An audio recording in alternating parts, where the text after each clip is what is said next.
Hey, I'm Sal with Slow Dogs Off-Road Shenanigans, and today's video, being able to ride with the brand new Gen 3 CForce 800 Touring. My buddy Mike just picked this machine up when, about 2 weeks ago? Day after Christmas. Day after Christmas, okay. And what we're gonna do is we're gonna do a little discussion around the 800 Touring, the Gen 3, compared to the 800 XC. Now, the 800 XC, CFMoto stopped producing that model in 2024. Troy, yours is a 2021? Yeah. Okay. Mine is a 2024. So the orange one here, and sorry it's dirty because I didn't get a chance to wash it since our last ride a few weeks ago. Make sure you check that video out. This machine is the last production model for the 2024 CForce 800. All right. So a couple of things I'm going to cover is the differences between these machines. I mean, you can obviously see some difference. Now, Mike, you did add the bumper? I did. Okay. Yep. Mike added the bumper, and he also added an aftermarket box that was on another machine that he had. So this is not technically a CFMoto easily mountable box. I'm sure you had to do some modifications, maybe drilling the plastic. Drilling the plastic, that was about it. Okay. All right. I had to do the same thing with mine and Troy's, because if anybody has an 800 XC, CFMoto killed the product line on their cargo box, and that was a stupid move on their part. So I actually have, for Troy and my machine, the CForce 600 box, and we had to drill the plastic rack to mount that. But and I can do a video on that if you guys want to see that. Leave a comment below. All right, so some comparisons between these two machines, and I'm gonna only note where they differ. Okay, so the 800 XC in the horsepower department has 62 horsepower at 7250 RPMs, while the 800 Touring has 70 horsepower at 7,500 RPMs. So if you think about that, this is actually making about 8 more horsepower with about 250 more RPMs. The torque on the 800 XC is 47 foot-pounds at 6,250 RPMs, but this is where things get interesting. The 800 Touring produces 51 foot-pounds at 5,500 RPM. So this machine is actually producing more torque at a much lower RPM compared to these two machines. Right. Now, it's my understanding these machines share the same motor. But where they differ, and that's where I think you're laying down the torque and probably the horsepower, is these two machines here, the 800 XCs, these two machines have the CVTech clutch, while this machine has the OmniDrive CVT clutch. Now, if anybody's familiar with these machines and the CVT clutching, the clutches are actually on the right-hand side, and I'm pretty sure the clutching on this machine is now on the left-hand side, and it resembles the Polaris, the large primary clutch, the Can-Am primary clutch. So this, the way I understand it, this machine is, the way it's set up, is laying down horsepower and torque much faster than these two machines are. The length between the 800 XC and the 800 Touring is pretty similar, except this is actually 2 inches longer than the 800 XCs. Fuel capacity, the 800 XC models hold 7.9 gallons. This holds 6.9 gallons, but I'll get to probably why they did that in a minute. The weight. The 800 XC dry with nothing on it, and we obviously get on it, and then we put cargo boxes on it, and we fill it with gas, and sometimes ride a passenger. These machines weigh 1,056 pounds. This machine, which leads me back to why they probably went with a lighter, smaller gas tank, is 960 pounds. So this machine is almost 100 pounds lighter than the 800 XCs. So you don't need as much gas, obviously, as these do. Front and rear racks. So the front racks, and you guys can research all this information. It's out there. CFMoto's website. You can Google CForce 2024 800 XC specs or 800 Touring specs. This front rack will hold 100 pounds. Now, here's the odd part. The rear rack, 75. Oh, wow. That's kind of a downer. But I think because we have all the weight over the rear end, there's hardly anything up front. So that's probably why they do that. This one holds almost 100 pounds up front, 99. While the rear holds 198. So it's almost double, more than double the weight this machine will hold in the rear. Wow. Okay, there's another strong point where these two machines differ. And if anybody goes back and or follows our channel, I had the opportunity to ride RNG's 800 touring out at Mines and Meadows. Can't remember when we went, but it was right before winter, and his was modded a little bit. The one thing I noticed as soon as I sat on it is the shocks on this machine are completely different than this machine.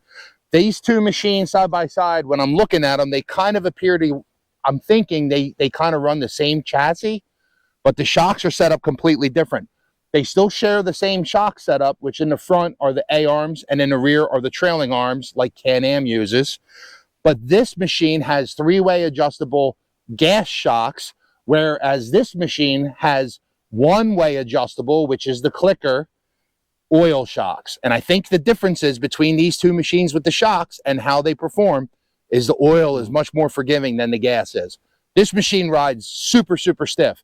When I rode Steve's 800 touring out in Mines and Meadows, I couldn't believe how soft that machine was. And I get it. It's an ATV. It's it's not, a Volvo or a Cadillac, but you want to have comfort. You're paying $9,000 for a utility ATV, and especially when you throw a passenger on the back, you want to be able to have comfort. So that's a big plus, especially in my book. Towing for this machine, for this 800XC, is 1,650 pounds, whereas this machine, it's 1,800.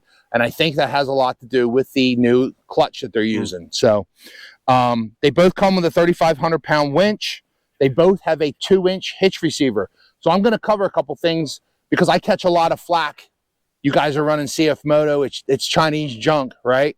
But I don't know if a lot of people know it. During the pandemic, CFMoto was damn near almost the #1 seller of off-road machines, side-by-sides and ATVs. And there's a couple of reasons for that. One, they have an amazing warranty. They are reputable. Troy, can you be honest? You've had this machine now a year. We don't ride them very kind. No. We're on them pretty good sometimes. Have you had any issues? Zero. None. I have not had any issues. I have two of these. I have the 800XC and I also have the 600 Touring. And unless it's self-inflicted, because apparently tree stumps are like magnets to me, I hit them all the time, I never had a single issue. Mike's joining our group. This is the 8th CFMoto that will be riding in our Slaw Dog off-road group.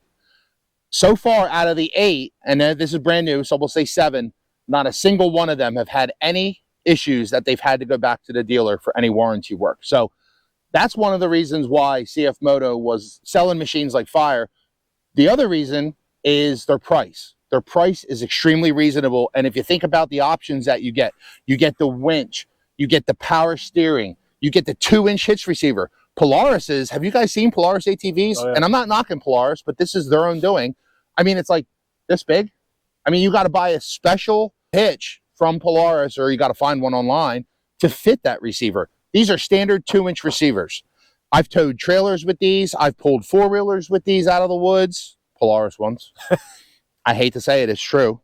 But it's just the way it is. The third reason why CFMoto, I said there was 2, there's actually 3. The third reason why CFMoto damn near went to the #1 seller in the US for off-road machines was because they had inventory. They were loaded with inventory. They kept producing inventory and pumping it over here to the US. So that's one of the reasons there. I've ridden this before, and it is a completely different machine compared to this. You can go online and check out, it has an amazing updated screen. It's got different modes for your drive modes. I think there's work, sport, and what's the other one? Normal. And everybody rides in sport. We know that. Yep. It also has, I think, 3 settings for the electronic power steering. Troy, I'm itching now. Let's do it. Yeah.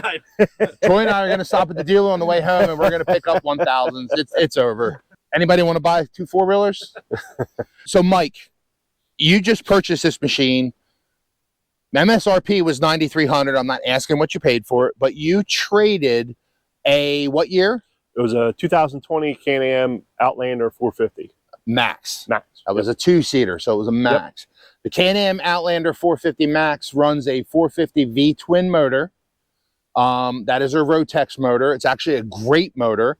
but I think you had a couple complaints about the ATV. Yeah, a couple things I didn't like was the pickup power. So as soon as you get on it, there's a huge lag behind it. It took almost half a throttle to 3/4 of a throttle to actually get it up and going. Okay. I'm not a small guy, so yeah. it seemed a little undersized for me, and especially for my wife on top. Okay. So it was kind of undersized on that, and the comfort level wasn't just there either. Okay. So I really liked the power steering for it, but because I never had power steering before, so not a lot of us have. How about it?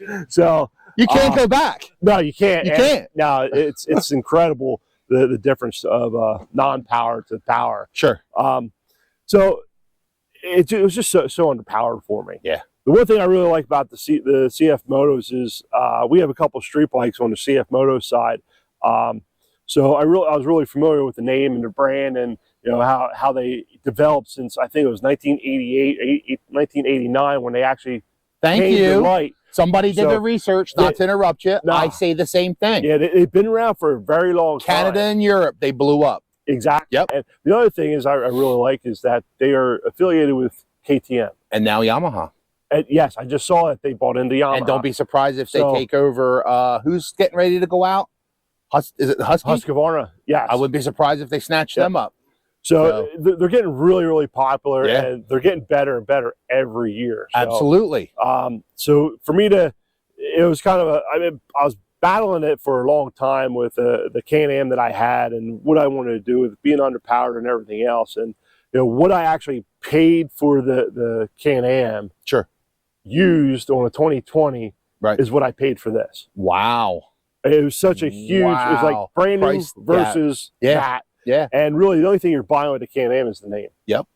The comfort level on this, that I've had it out now, 6 miles. It's just a different comfort level. Sure. So, and the handling is incredible. On this? On this. Okay.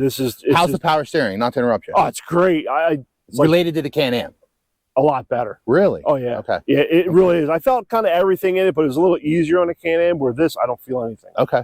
Okay. It's real nice and smooth. No jockeying or anything. Okay. This video is not about knocking Can-Am or Polaris. No. Nope. He's giving an honest opinion because he owned a Can-Am. Now, some viewers will say, you being a big guy, you bought the wrong machine. That's what they're going to say. Absolutely. And I kind of agree with them. I agree with it too.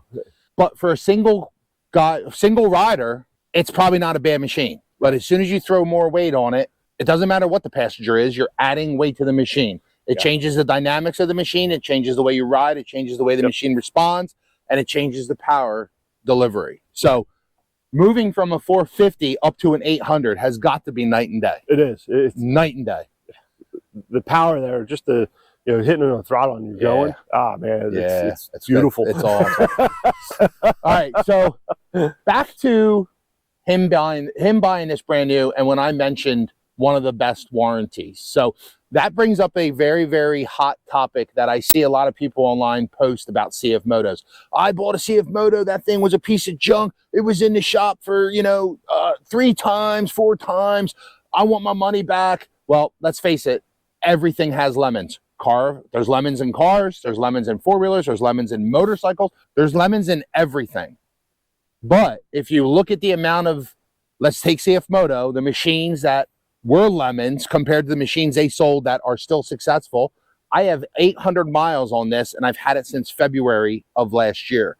My CForce 600 has 1,600 miles on it. Starts right up, runs fine. Warranty. It all depends. CFMoto has one of the best warranties, and if you get the extended warranty, I know in Canada, I think they're giving them 5 years. Here in the U.S., you can pay a fee, and it wasn't much for me. I think it was a couple $100. Mm-hmm. I got a 5-year warranty.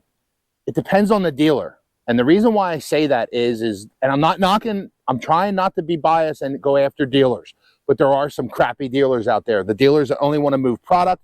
They don't know who you are. They don't care who you are. They don't even know your face. They want to sell you a machine and get you out the door and make the profit. Mm-hmm. But if you get a great dealer that is reputable, has a reputation, do your research. You will get the proper warranty repair if your machine breaks. CFMoto stands behind their products. Not only do they stand behind their products, they listen to consumers. This is amazing compared to what the machines were 10 years ago. And the reason why this machine is the way it is innovation at CFMoto, but also listening to customers. Hey, it'd be better if we had this. It'd be better if we had that. They listen. The other thing is, I'm going to give you an example of a dealer experience. R&G. Sorry, Steve, I'm going to throw you out there, but this pops into my head and I'm going to use it. When R&G, I think it was his Overland, when he first bought his Overland, he took it out riding, you know, doing a video, and I think he hit a mud pit, and Steve, comment if I'm wrong, and he had diff lock engaged. And when he gunned it in the mud pit, he hit something and he broke, I think it was an axle. He took it back to his dealer, who he buys machines from all day long. They know him. And it's not just because he's a YouTuber or an influencer. He gives them business. He took it back to them, explained to them what happened. They reached out to CFMoto, got everything, you know, that he did to the machine. Did he modify it? Well, he did put bigger tires on it. CFMoto denied his claim. They said that it happened because he was running bigger tires, this, that, and the other thing. And Steve actually went back to the dealer and said, wait a minute. And Steve, correct me if I'm wrong, I think the wheels were bigger, but because the way the tires were, it technically wasn't much bigger than the ones he was running. So it shouldn't have affected the way the machine responded when it diff locked and hit whatever it was. The dealer went back to CFMoto with that rebuttal, and guess what? They approved his claim. There's a situation where a dealer had their customer's best interests in mind.